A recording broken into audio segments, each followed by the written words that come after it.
ladies and gentlemen, and the Philadelphia Eagles came away with the win, as we all know. Jalen Hurts looked like a stud tonight. He looked locked in. He played well within the flow of the game.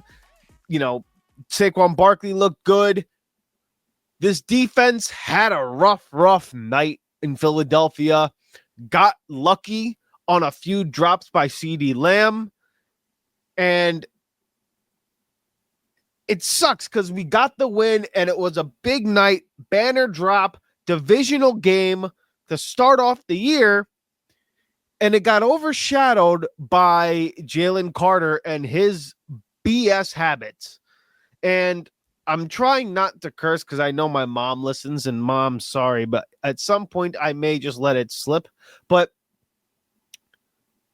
Jalen Carter at the beginning of the game, before a play has even occurred, okay? You had the kickoff, Van Sumeren gets hurt, carted off the field, looked like a really bad injury. We hope he recovers soon. But then literally before an offensive play occurs, Jalen Carter spits on Dak Prescott. And I don't care. I don't want to hear from other Eagle fans or other people who say Dak Prescott baited him. Listen, you need to be a professional. You want to say it was two human beings who had piece of shit moments? Sure. But I'm looking at Jalen Carter because he's a Philadelphia Eagle. That was a scum, bottom of the shoe type of move by Jalen Carter. I don't give a crap that he's young. I don't want to hear that he's immature. You're a grown-ass man in a grown-ass man league. You're going to get paid $40 million plus. You're too valuable of a player to do some BS like that. It's one... Okay, listen. I don't condone spitting on anybody by any means, okay? That's, like I said, it's a piece of shit, scum, bottom of the shoe type of mentality. And anybody who says that it's immaturity, I think is letting Jalen Carter off the hook, okay? I don't care that it's immaturity. That's a piece of crap move. You don't do that to another person. Let's just say you say, okay, fine, whatever. In the moment of the game, it's intense. You're battling, and you do something like that, lapse of judgment. Fine. Not at the beginning of the game. Not before a play has been run. You completely derailed the game plan of Philadelphia. Completely shifted the power of the game, at least in the first half. All because Jalen Carter had to be a stupid ass. Stuff like that for Jalen Carter is going to stick around with him forever. He's forever going to be associated with being that type of player. And it's a damn shame because he's one of the best players in the NFL. He arguably might be one of the best defensive linemen in Philadelphia Eagles history already at this age. And he's doing scum of the earth type stuff. Damn shame, because it was a really great night for the NFL. Captivating game, had sloppiness, had drama, ball in the hands of Dak Prescott, had a chance to win. Defense came up with some plays, and then the offensive side of the ball, Jalen Hurts looked phenomenal tonight.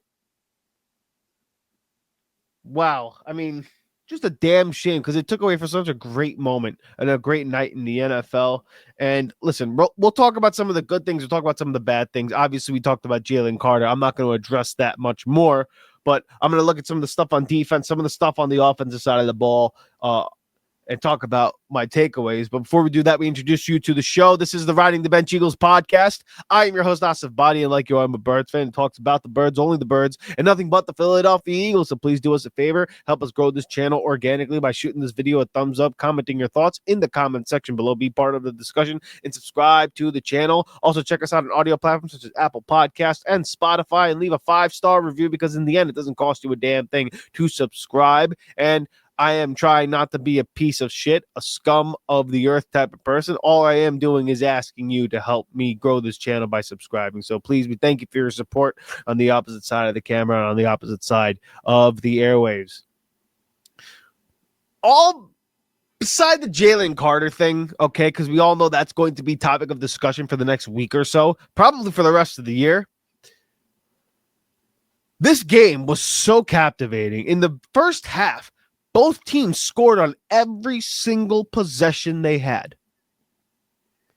Touchdown, field goal, everything. Both offenses were humming. Dak Prescott came out sharp because he's a damn good quarterback. Jalen Hurts, I believe tonight showed this is the type of quarterback he could be if you give him the opportunity and put the ball in his hands. He made play after play, game-changing play after game-changing play, and was really the steady force on the offensive side of the ball when things were not going the way that Philadelphia intended to. Dak Prescott and this Cowboys offense just marched right down the field. 7 points right off the rip. Abused Adoree Jackson. And Philadelphia responds in just as easy, just as calm of a fashion with 7 points.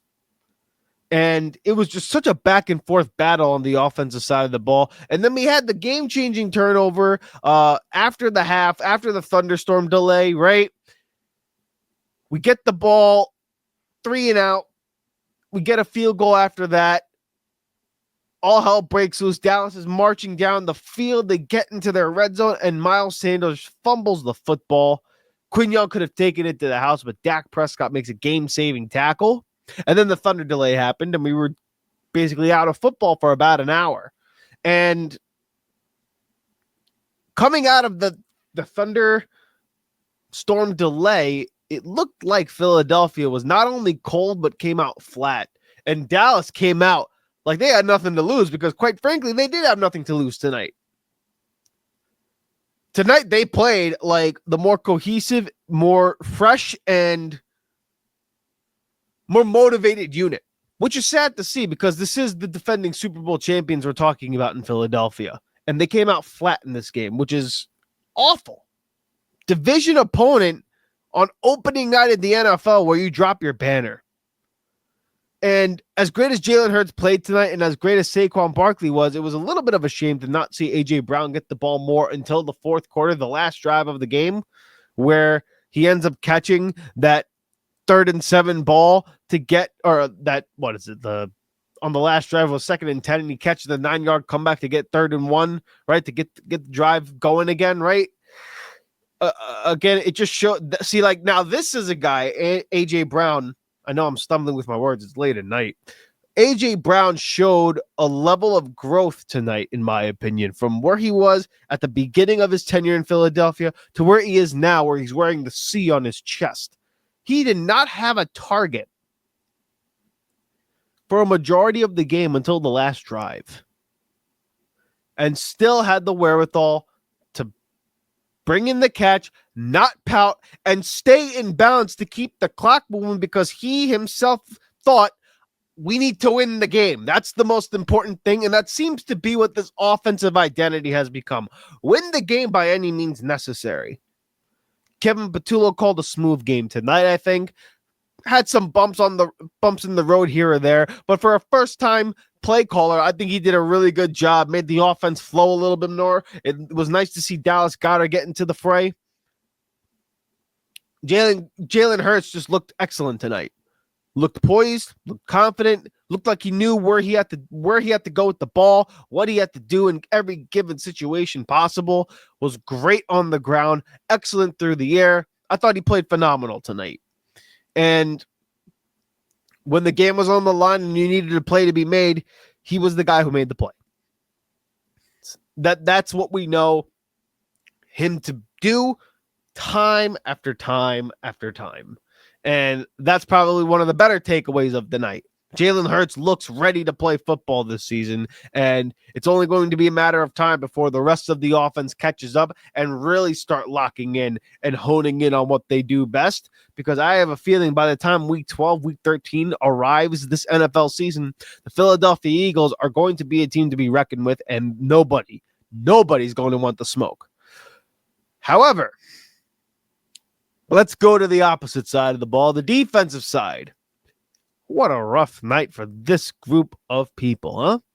I mean, obviously Jalen Carter was out the game, so that completely threw a monkey wrench in the snap counts, in the amount of time that these players had to be on the field, because now Jordan Davis had to be on the field more, Moro Ajomo had to be on the field more, Byron Young had to be on the field more, and you could tell that some of these guys were getting tired. But this is where the thunderstorm delay started to help Philadelphia, in my opinion. I think it helped both defenses out. It slowed the pace of the game down, let the defenders get their feet underneath them, and all of a sudden you saw a bunch of stops in the second half. We only had one scoring drive, and that was Philadelphia with the field goal. So it went from an absolute bombs away offensive juggernaut type of first half to a complete defensive shutdown. And a little bit of luck. Let's not get it twisted here. Dallas had a lot of drops in the second half, and Philadelphia had chances to take the ball away from Dak Prescott in this offense too, and didn't come away with it. Adoree Jackson got abused, and this cornerback too is going to be a big problem for us because Cooper DeJean looked a little slow tonight. I thought Quignon played well. Not that Cooper DeJean looked lost by any means, but again, I think both of the second-year guys looked okay. Still early in the year, right? September is usually the month that everybody gets their feet underneath them. But man, oh man, it didn't matter who they put out there at the second cornerback slot. Adoree Jackson, Jacorian Bennett were getting the work by CeeDee Lamb and George Pickens.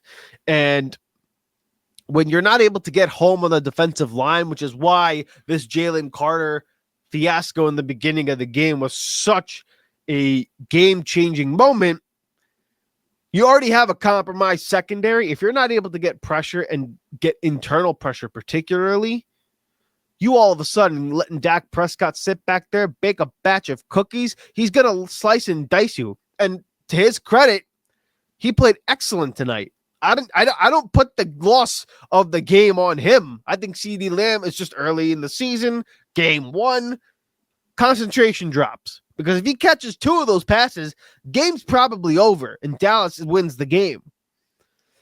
But Philadelphia lucked up tonight with a few of the drops by CeeDee Lamb. But this defense looks to be like it is going to struggle. But again, it's early on, week one of the season.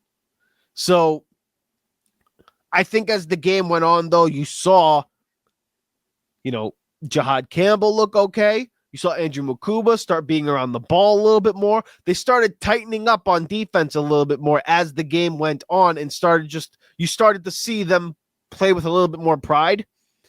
And Jordan Davis actually played well, I thought, in my opinion. Had a couple of mishaps with not finishing some plays, but overall looked like he was able to withstand the increased snap count. I thought he played okay in the run. I thought he played really well in pass rush. And this linebacking core played really well too. They had some moments where they were letting players get behind them, but they stayed with it. Vic Fangio started bringing pressure, and then the game started to turn a little bit, right?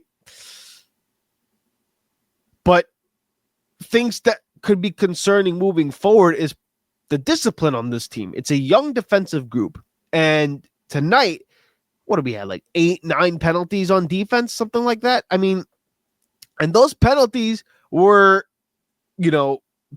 PI calls, unnecessary roughness, just like roughing the passer, taunting, things like that you are not allowed to get away with, especially considering the fact that the best player on your defense spit in the chest of the opposing team's quarterback.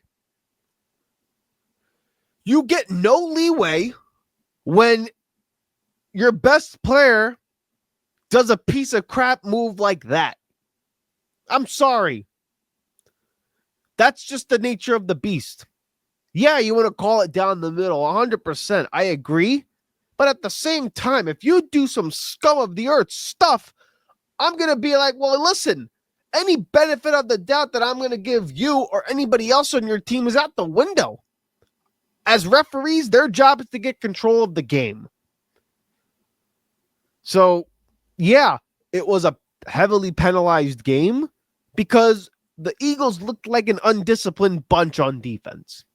And that's not championship pedigree. What's championship pedigree is what they started doing in the final couple of drives, getting the stops, getting the plays, being around the ball. Yeah, they had drops on the offensive side of the ball with CeeDee Lamb, but you know what? I want to see the young players be around the ball, and that's what I saw tonight. The offense did what it had to do to win the game and push the ball down the field. Well, not push the ball down the field, but move the clock continuously. And the one time he did push it down the field was Jahan Dotson's 50-yard ball that flipped the game and got us the score, got us the go-ahead score, right? So, again, it's week 1, divisional game. After a very, very weird Thunder delay, the talent on the team was enough to withstand the momentum that was on Dallas's side. Because I thought if Dallas played even just a little bit cleaner, they win the game. And you could attribute this win to talent alone and talent only. Because this team was not disciplined. They were not ready to play. They were not as physical as Dallas was. And they just did not look like they were wanting to play tonight, which is a damn shame. Hopefully that changes as the year goes on. Now we have a 10-day window of rest before the next game. And that's going to help guys like Landon Dickerson. That's going to help guys like Jordan Mailata, who just looked banged up in this game. And it's a damn shame that Landon Dickerson got hurt in this game because I think anybody who has watched this channel before, I have been somebody who was saying you need to sit Landon Dickerson for the first few weeks. Let his body recuperate. I'd rather miss him now than down the road later in the year. But to each their own. They played him. He got hurt. Now we're going to see what we have to deal with going forward. And we're going to see what the NFL does with Jalen Carter because, quite frankly, they're probably going to issue some sort of punishment, whether it's 1 or 2 games, I don't know. If not that, Philadelphia will probably issue a punishment, whether it's a fine or maybe even a game suspension because it's Bush League stuff. It's not tolerated for any human being at all. And I don't care if people tell me that he was baited, that he's immature, he's a young kid. No. You don't spit on another human being. You don't spit on another man. If anybody did that to you, anybody who's defending Jalen Carter, if anybody spit on your chest, you'd be throwing hands.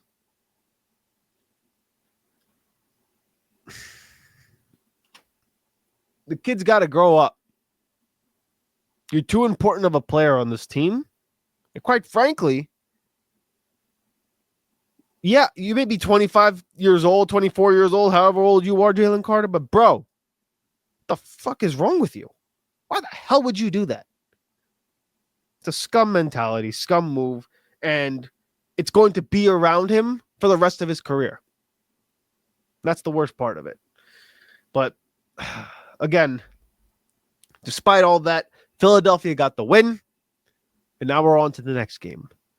And hopefully they play a little bit better than they did tonight, because if they play like this next week, we're going to be 1-1. And then what's going to happen at that point is all the little things that happens in an emotional locker room starts to dwell up, and it starts to become a little bit hot in the locker room. And then you really start to test your championship medal. So hopefully this team wakes up and comes out ready to play next week, because we'll give you the mulligan that it was opening night. But outside of that, tonight was unacceptable. Hey. Thank you so much for watching the Riding the Bench Eagles podcast. If you want to continue to support the channel, please hit the like and subscribe button down below. Also, check us out on Instagram and TikTok at Riding the Bench Eagles Pod. We're also on Apple Podcasts, Spotify, iHeartRadio, you name it, we're on there. Thank you so much for listening, and please join us next time here at the Riding the Bench Eagles podcast.